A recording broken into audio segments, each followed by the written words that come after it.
야생 다큐 TV에 다시 오신 것을 환영합니다.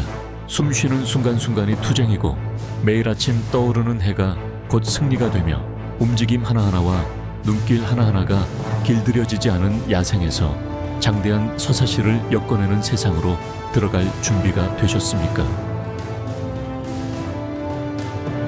우리는 짐바브웨 황게 국립공원에 있습니다. 땅에 깊게 패인 균열들은 마치 고대의 흉터처럼 이 땅의 혹독함을 상기시킵니다. 이 햇볕에 그을린 땅 위에는 거대한 코끼리들이 살아있는 기념비처럼 드문드문 서 있습니다. 그들은 침묵하며 굳건히 서 있고 해질녘 붉은 모래 위에 그들의 그림자가 길게 드리워집니다. 엘니뇨 폭풍은 저주처럼 휩쓸고 지나가며 맹렬한 가뭄을 가져왔고 비옥했던 땅을 먼지투성이 사막으로 바꿔버렸습니다. 이곳의 야생 생명은 그 어느 때보다 더 취약해졌습니다. 짙붉은 모래 위에 놓인 코끼리 사체들은 마치 무심한 하늘을 향해 올려지는 침묵의 간청 같았습니다. 공기는 모래먼지 냄새로 짙게 배어 있었고 부패와 절망의 냄새로 가득했습니다. 기후변화가 숨통을 조여오며 푸른 초원들을 불모지로 만들고 있습니다. 바닥 없는 탐욕에 부추겨진 밀렵은 전염병처럼 창궐하고 있습니다. 황계에서는 생명이 위태로운 숨을 이어가며 인간이 원인이자 유일한 희망인 생태 위기 속에서 필사적으로 싸우고 있습니다. 짐바브웨 북서부에 위치한 황게 국립공원은 이 나라에서 가장 큰 보호구역이며 약 알사 65일 제곱킬로미터에 달하는 야생 왕국입니다. 공원 면적의 대부분은 수백만 년 전부터 이어진 유산인 칼라하리 사막의 고대 모래층으로 덮여 있으며 모판의 숲과 가시 아카시아 덤불이 섞인 건조한 초원 경관을 이룹니다. 이 깊은 모래층은 물이 극도로 빠르게 빠져나가게 하여 지표면에 물을 유지하는 것이 늘 어려운 과제가 됩니다. 황계의 지질학적 다양성은 비옥한 점토 지역부터 광활한 사구에 이르기까지 다양한 서식지를 만들어냈지만 이곳 생물들에게 가장 큰 도전 과제를 안겨주기도 합니다. 바로 물 부족입니다.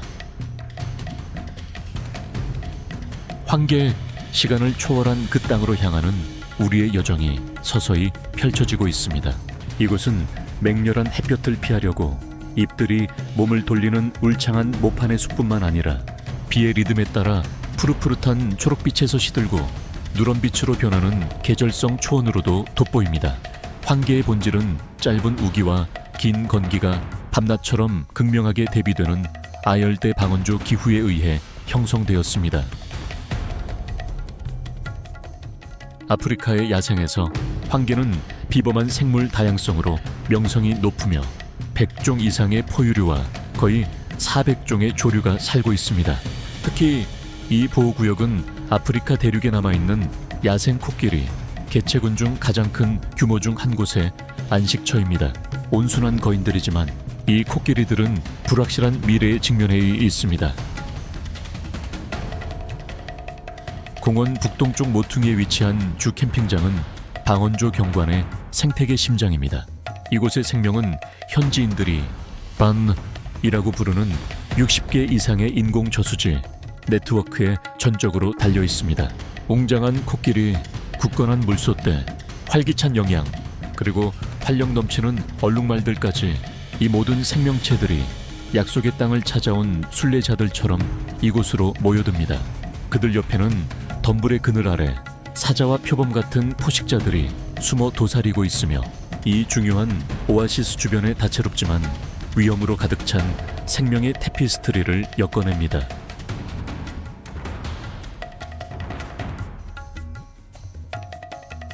황계 북동쪽의 메마른 평원에서 누떼는 놀라운 인내력의 살아있는 증거입니다.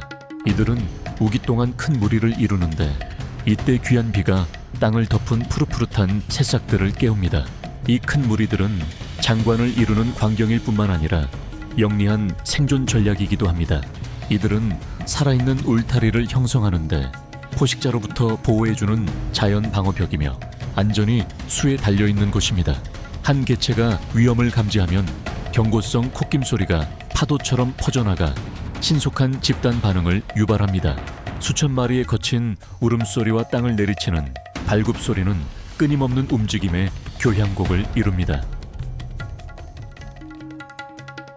위험의 징후가 감지되는 즉시 영양대 전체는 거의 동시에 움직여 일제히 달아나며 의도된 혼돈의 춤을 추듯 교묘하게 방향을 바꾼다. 이 놀라운 광경은 포식자를 혼란스럽게 하고 그들의 집중력을 흐트러뜨려 단 하나의 목표물을 고르기 어렵게 만든다. 건기가 돌아와 자결하는 더위를 몰고 오면 그들은 점점 말라가는 무릉덩이로 향하는데 이는 위험으로 가득 찬 여정이다. 주로 어린 풀을 뜯어먹는 누는 먹이 사슬에서 핵심적인 역할을 하며 동시에 풀밭을 항상 짧게 깎아 다른 식물종들이 자랄 수 있는 환경을 조성함으로써 자신들의 서식지를 적극적으로 형성한다. 그들의 배설물은 또한 중요한 영양분을 흙으로 되돌려 보내 그들이 의존하는 바로 그 초원을 기름지게 한다.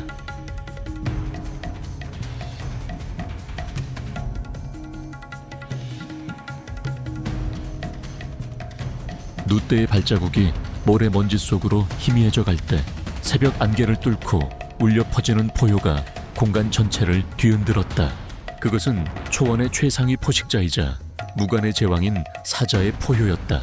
우람한 근육질 몸매에 강력한 턱, 그리고 밤을 꿰뚫어보는 호박색 눈을 가진 성체 수컷 사자는 아프리카에서 가장 위협적인 포식자 중 하나이다.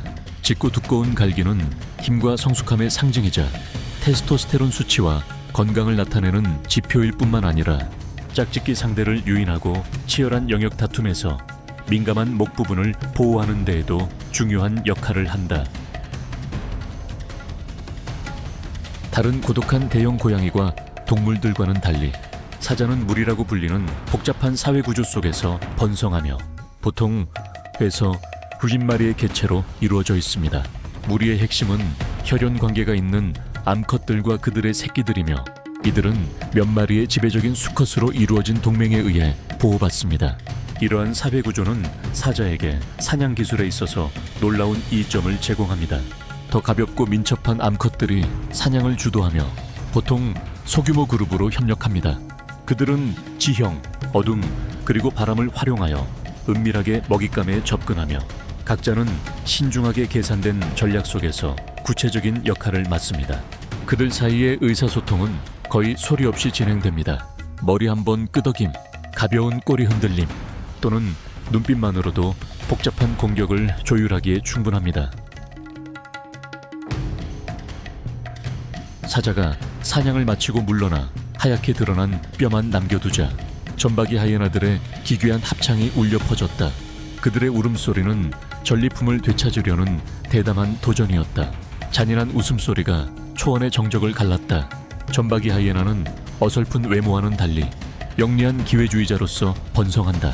사자가 힘들게 사냥하는 것을 인내심 있게 기다렸다가 남은 것을 차지하기 위해 달려들거나 혹은 스스로 훌륭한 사냥꾼이 되기도 한다.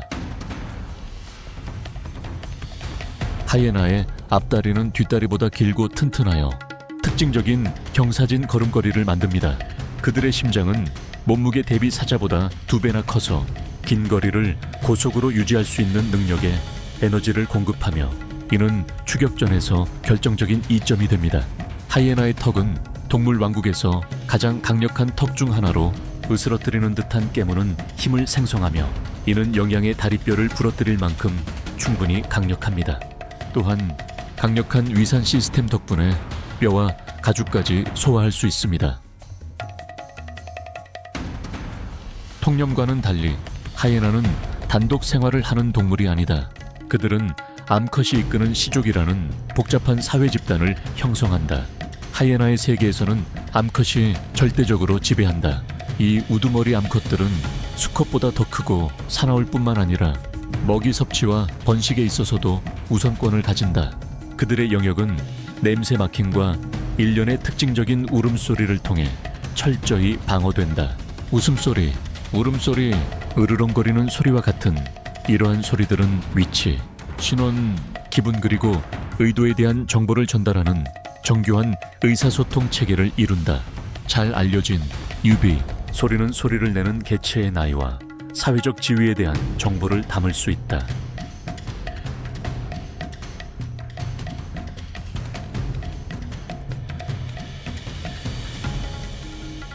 짐바브웨 공원 및 야생동물 관리국의 상징에 새겨진 세이블 영양은 강렬한 자부심과 불굴의 상징으로 서 있습니다. 튼튼한 몸체와 윤기나는 검은 털, 그리고 두 개의 나처럼 뒤로 휘어져 치솟은 뿔을 가진 그 모습은 모두를 경외하게 만듭니다. 이 뿔들은 짝짓기 싸움에서 지배력을 상징할 뿐만 아니라 면도칼처럼 날카로운 무기이기도 합니다. 세이블 영양이 사자, 무리 전체에 맞서 굳건히 서서 뿔을 사용하여 격렬하게 자신을 방어하고 때로는 공격자에게 치명적인 상처를 입혔다는 기록이 있습니다.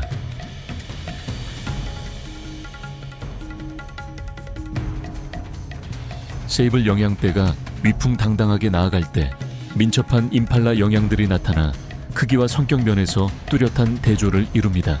큰 무리를 지어 생활하며 그들은 엘로 그루밍이라 불리는 독특한 의사소통 방식을 통해 친밀한 사회적 관계를 유지하는데 이를 통해 서로의 앞니로 부드럽게 기생충을 제거해줍니다. 이 행동은 털을 깨끗하게 유지시켜줄 뿐만 아니라 스트레스를 줄이고 무리 내의 강한 유대감을 형성합니다. 가느다란 몸매에도 불구하고 임팔라의 점프는 10m까지 길어지고 3m까지 높이 뛸 수 있으며 이는 갑작스러운 공격을 쉽게 피하도록 돕는 놀라운 폭발적인 힘을 보여주는 것입니다.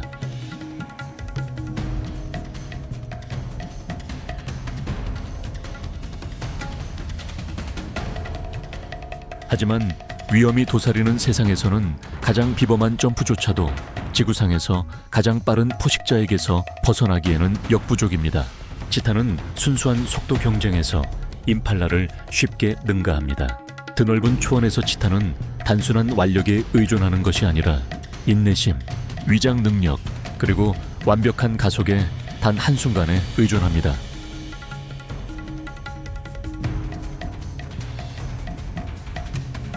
치타의 가장 두드러진 특징 중 하나는 눈가에서 주둥이까지 이어지는 눈물 자국처럼 보이는 한 쌍의 검은 줄무늬입니다.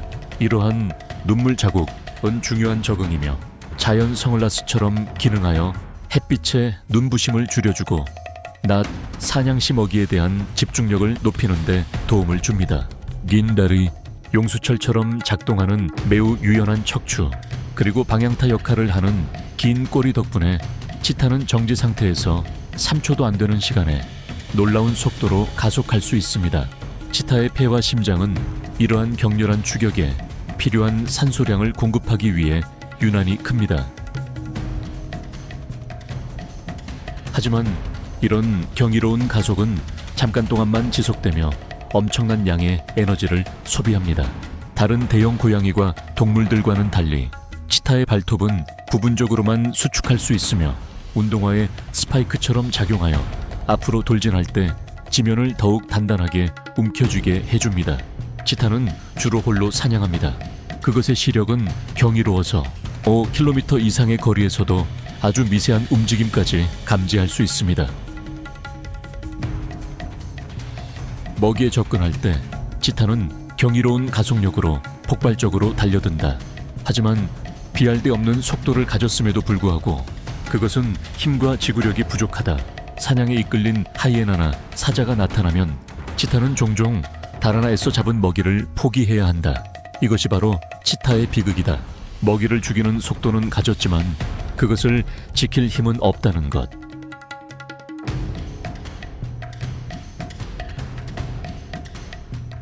초원 위에서는 또 다른 사냥꾼인 레너 송골매가 치명적인 정확성을 가지고 공중을 가릅니다.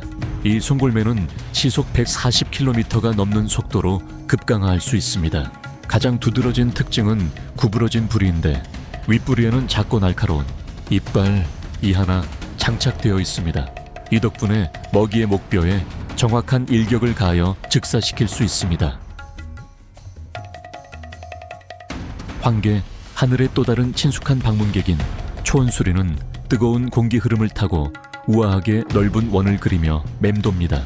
이곳에서 번식하지는 않지만 유럽과 중앙아시아로부터의 이주인 이들은 건기 동안 꾸준히 찾아옵니다. 북쪽의 여름이 끝날 무렵 수천 마리의 초원수리가 하늘로 날아올라 특별한 대륙횡단 이주를 시작합니다. 황계의 주요 캠핑 구역은 풍부한 사체와 유기성 폐기물을 제공하여 이 종에게 완벽한 안식처로 부상합니다. 초원수리는 사체를 먹는 데 익숙하며 종종 독수리들과 치열하게 경쟁하고 심지어 더 작은 맹금류에게서 먹이를 빼앗기도 하는데, 이러한 행동을 도벽기생이라고 한다. 사냥 전략은 높은 고도에서 선회 비행하며 놀라운 시력을 사용하여 먹이를 발견하는 것을 포함한다. 목표물이 포착되면 초원수리는 공기 저항을 줄이기 위해 날개를 접은 채 놀라운 속도로 하늘에서 급강하한다.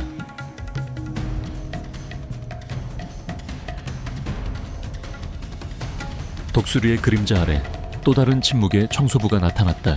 흰등 독수리. 한때 아프리카에서 가장 흔했던 독수리였지만 오늘날 그것들은 놀라울 정도로 빠르게 사라지고 있다. 날개 길이가 2.3m에 달하는 이 독수리는 죽음의 징후를 찾기 위해 풍경 위를 훑으며 쉽게 활공한다. 털이 거의 없는 머리와 목은 썩어가는 사체로부터 세균 감염 없이 먹이를 섭취하기 위한 완벽한 적응이다.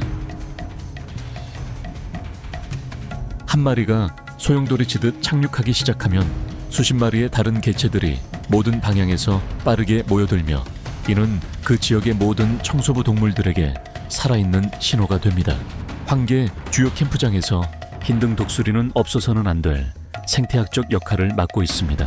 이들은 자연의 청소팀으로 부드러운 조직과 내장기관을 신속하게 제거하여 탄저병과 광견병 같은 질병의 확산을 막습니다. 이들은 단순한 청소부가 아니라 생태계의 중요한 수호자입니다.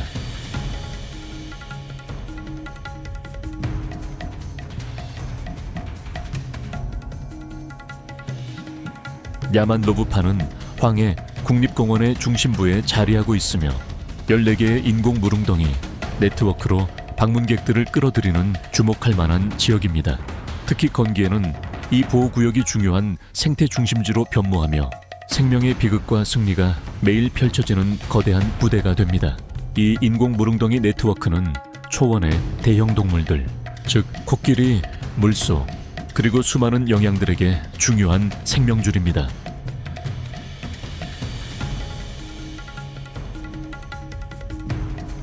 야만로브 강둑에서 경계심 가득한 귀와 콧구멍, 그리고 눈이 물 위로 조용히 솟아올랐습니다. 이것은 바로 하마, 강가의 위풍당당한 거인들입니다. 아프리카에서 가장 큰 반수생, 포유동물 중 하나인 하마는 통 같은 거대한 몸집으로 시선을 사로잡습니다. 크기로는 코끼리와 흰콧불소 다음으로 큽니다. 거대한 몸집에도 불구하고 하마는 짧고 통통한 다리로 강바닥을 밀어내며 물속에서 민첩하게 움직입니다. 이는 물 아래에서 번성할 수 있도록 해주는 생체 설계의 경이로움입니다. 하마의 눈, 귀, 콧구멍은 머리 꼭대기의 높이 위치해 있어 몸의 대부분이 물속에 잠겨 더위와 호기심 어린 시선으로부터 몸을 숨긴 채로도 쉽게 보고 듣고 숨 쉴 수 있습니다. 낮에는 하마가 아프리카의 맹렬한 더위를 피해 물속에 몸을 담급니다. 그들의 두껍고 털이 거의 없는 피부는 매우 민감하여 탈수되기 쉽습니다. 스스로를 보호하기 위해 하마는 빛담이라 불리는 붉은색 기름을 분비하는데, 이는 항균 및 자외선 차단 특성을 지닌 천연 물질입니다. 말하자면 하마 자신만의 독특한 선크림인 셈이죠. 밤마다 기온이 떨어지면 하마는 안전한 물에서 벗어나 육지 깊숙이 수 킬로미터를 걸어 들어가 풀을 뜯어 먹으며 매일 밤 30에서 40kg의 풀을 섭취합니다. 이들의 삶은 무리라고 불리는 사회 집단에 엮여 있습니다. 한 마리의 우세한 수컷이 리더 역할을 맡아 물과 짝짓기, 접근권을 지휘합니다. 긴장이 고조되면 하마는 거대한 턱을 180도 각도로 벌려 위협적인 엄니를 드러낼 수 있습니다. 이들의 예측 불가능한 성격과 강한 영역 본능은 하마를 아프리카에서 가장 무서운 생명체 중 하나로 만듭니다.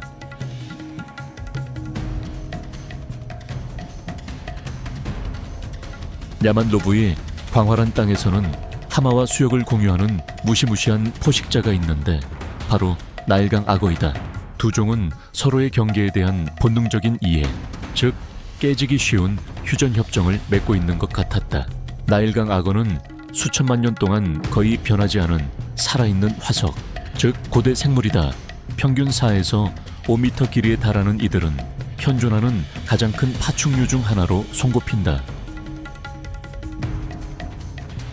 갑옷처럼 단단한 피부, 날카로운 눈, 그리고 머리 꼭대기 가까이에 위치한 콧구멍은 매복 기술에 완벽하게 적응된 생물체를 만들어냅니다. 악어는 흙탕물 속에 미동도 없이 누워 풍경에 완벽하게 녹아듭니다. 아주 작은 물결조차도 즉각적인 반응을 유발하기에 충분합니다. 22,000뉴턴을 초과하는 악력으로 악어는 소리 없이 먹잇감을 처리합니다. 이들은 먹이를 씹지 않고 대신 데스롤이라고 불리는 치명적인 회전 움직임을 사용하여 먹잇감을 한 입 크기로 찢어 발깁니다. 그 무시무시한 턱 뒤에는 경이로운 모성애가 숨겨져 있습니다. 새끼들이 알 속에서 울기 시작하면 어미 악어는 조심스럽게 새끼들을 파내어 작은 생명체 하나하나를 턱에 물고 더 얕고 안전한 물가로 데려가 수많은 적들로부터 보호합니다.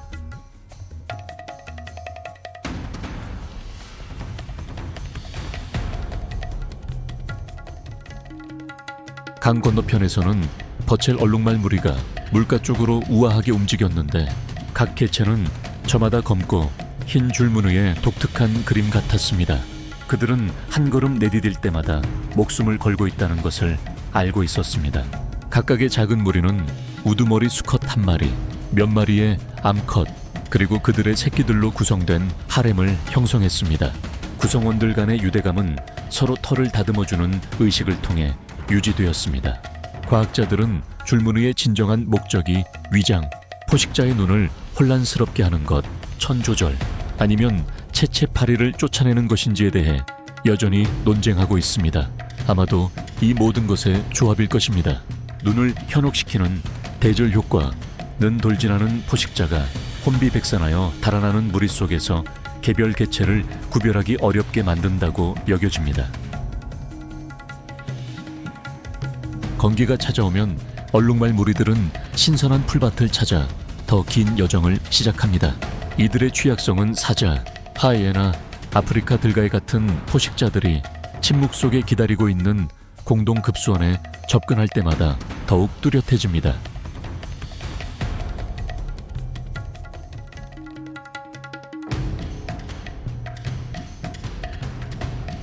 먼지 속에서 케이프 물소 떼가 나타났는데 조심스럽고 민첩하게 움직이는 것이 아니라 마치 살아있는 강철 주먹 같았다.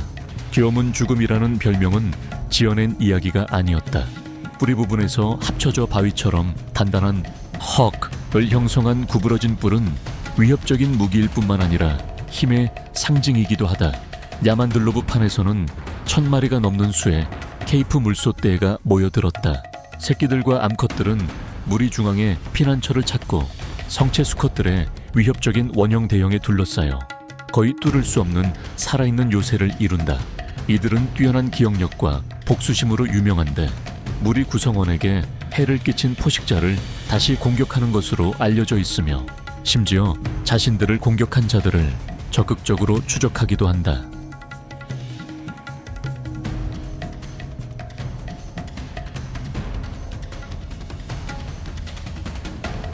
들소 무리가 지평선 너머로 물러나자 가장 큰 육상 포유류의 존재가 드러나기 시작했습니다. 바로 아프리카 코끼리 말이죠. 그들은 의도적인 우아함으로 움직였고 그들의 위풍당당한 존재감은 초원 전체를 침묵하게 만들었습니다. 코끼리의 힘은 단순히 크기에만 있는 것이 아니라 지능, 비범한 기억력, 그리고 깊은 가족 유대감에 있습니다.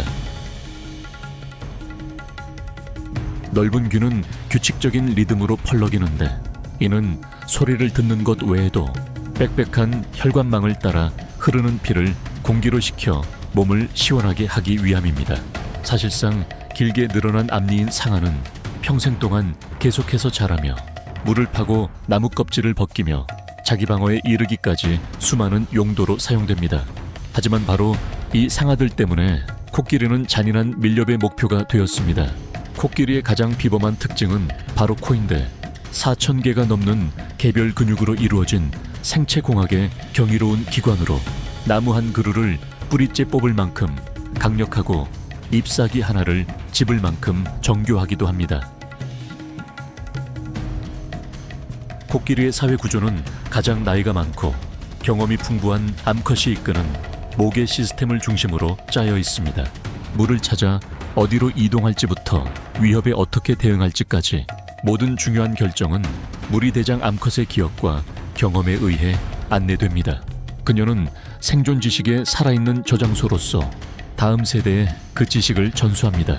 코끼리는 경이로운 장기 기억력을 가지고 있어 수년 전의 수원지 위치를 기억할 수 있습니다.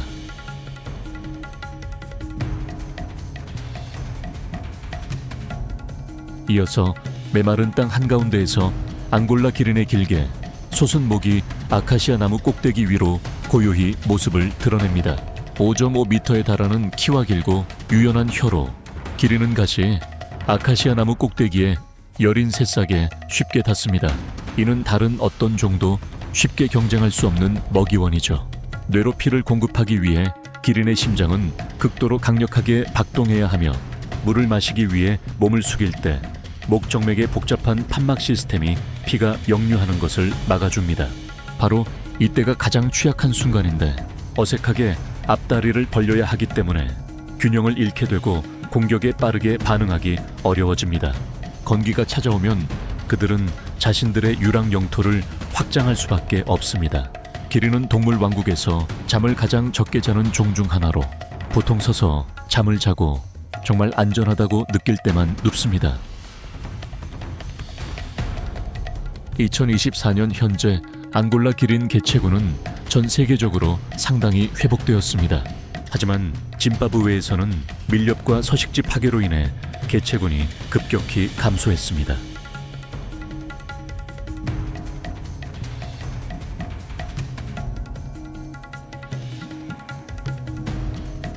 아프리카에서 가장 희귀하고 잡기 어려운 동물 중 하나인 검은 콧불소는 시력이 좋지 않지만 극도로 예민한 후각과 청각으로 이를 보완합니다. 위협을 받으면 시속 50km까지 돌진할 수 있습니다. 이러한 맹렬한 반응은 그들에게 덤불 속의 매복 포식자라는 무시무시한 별명을 안겨주었습니다. 움켜쥘 수 있는 그들의 위습술은 잎과 가지를 훑어내기에 완벽한 도구이며 이는 풀을 먹는 친척인 흰 콧불소와 그들을 구별합니다. 시나마텔라에서는 검은 콧불소들이 천을 조절하고 기생충을 제거하는 데 도움이 되는 중요한 의식인 진흙 목욕을 자주 합니다. 진흙이 마르면 그것은 자연스러운 갑옷처럼 굳어집니다. 콧불소들의 수명은 상당히 길지만 번식 주기가 느려 개체군 회복이 더디게 이루어집니다. 한편 근거 없는 믿음에 의해 조장되는 뿔 밀렵은 줄어들 기미를 보이지 않고 있습니다. 이 종의 생존은 오직 끊임없는 보존 노력에 전적으로 달려 있습니다.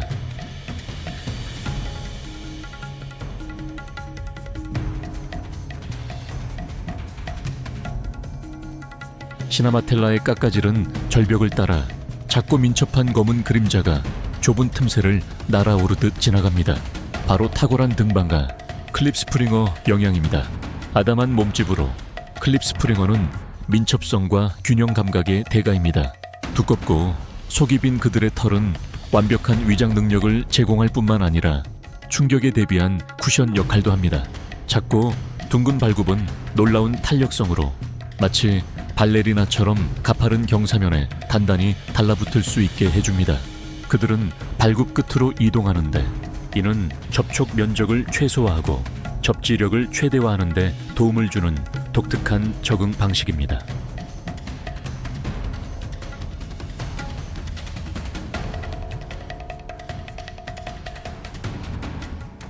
하지만 그 평화로운 순간은 어둠 속에서 나타난 침묵의 포식자 표범에 의해 빠르게 깨졌다.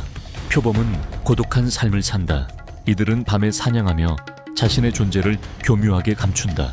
그들의 시력은 인간보다 2배 뛰어나 심지어 어둠 속에서도 놀라운 정확성으로 사냥할 수 있게 해준다. 날렵하면서도 강인한 얼룩무늬의 털은 뛰어난 위장술일 뿐만 아니라 보이지 않는 망토와도 같습니다. 표범을 정말 특별하게 만드는 것은 비범한 힘과 전리품을 지키려는 결단력입니다. 먹이를 제압한 직후 표범은 때로는 자기 몸보다 더 무거운 사체를 목과 턱의 힘을 이용해 사자와 하이에나의 손이 닿지 않는 높은 나무까지 위로 끌어올립니다. 이러한 놀라운 적응력은 다른 큰 포식자들이 생존할 수 없는 지역에서도 그들이 살아남을 수 있도록 해줍니다.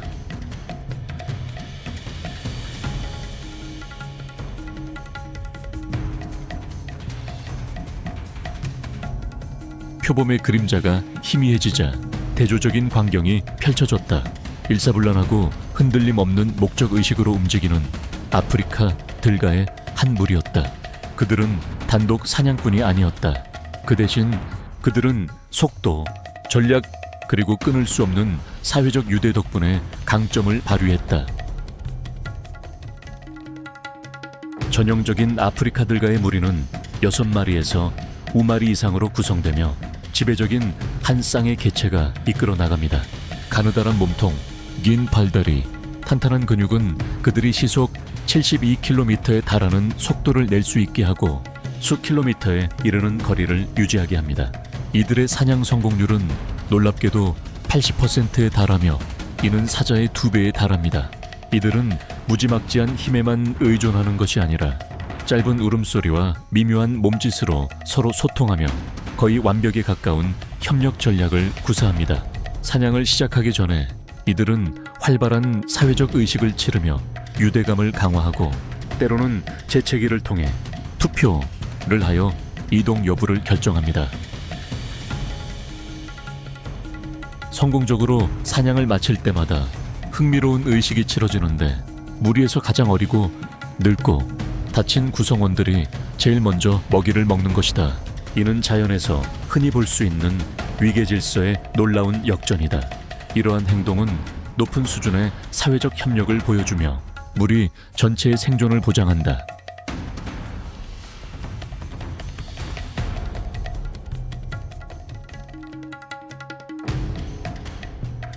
생명, 멸종, 그리고 생존에 대한 이야기는 긴급한 행동 촉구이며 지구를 공유하는 수많은 종들을 보호하기 위해 우리가 단결할 것을 촉구합니다. 짐바브웨 흰콧불소의 회복은 흔들리지 않는 헌신으로 추진된 보존 캠페인의 증거입니다. 국제동물복지기금과 짐바브웨 국립공원관리청의 지원을 받은 장기간의 노력은 드론 감시와 같은 첨단 기술을 삼림 감시원들의 현지 지식과 결합하여 이루어졌습니다. 이 삼림 감시원들은 야생의 조용한 수호자로서 매일 순찰하며 무장한 밀렵꾼들과 자신들이 보호하려는 동물들로부터 오는 위험에 직면합니다. 하지만 보존의 책임은 단지 삼림 감시원들만의 노력을 훨씬 넘어섭니다. 각 방문객 그리고 각 지역 주민 모두 책임감 있는 관광과 지역사회 이니셔티브를 지원함으로써 변화를 만들어낼 수 있습니다. 생태관광 투어 운영사를 선택하고 지역 수공예품을 구매함으로써 방문객들은 관광으로 인한 경제적 이익이 야생동물과 함께 살아가는 지역 주민들에게 돌아가도록 보장할 수 있으며 이는 그들이 야생동물을 보호할 동기를 부여하는 결과로 이어집니다. 만약 당신이 황계에 방문한 적이 있거나 언젠가 이곳에 오기를 꿈꾼다면 아래 댓글 섹션에 당신의 경험과 감정을 공유해 주세요.